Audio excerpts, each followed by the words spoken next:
Hello po, for today's video, meron lang po akong i-share sa inyo.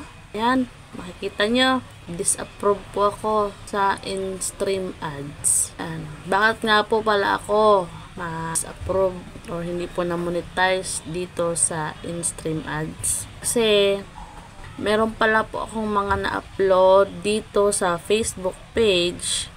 Nire-upload ko din sa aking profile. Parehas lang videos. Wala akong iniba doon. Wala akong inedit. Wala akong kinat out. Parehas lang po yung videos sa profile ko at sa Facebook page. Yun dapat yung ating iwasan. Huwag tayong mag-re-upload mula sa Facebook page na videos papunta sa ating profile account.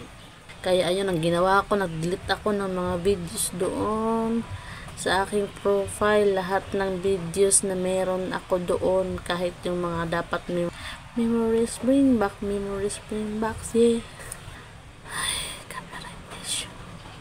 Dapat pala kapag mag-upload tayo ng video sa Facebook at profile, dapat magkaiba. Kahit mag-cut out lang po kayo ng mga, for example, 30 minutes o 30 seconds yung videos, dapat bawasan nyo pa, mga nasa 20 na lang, nasa 8 na lang.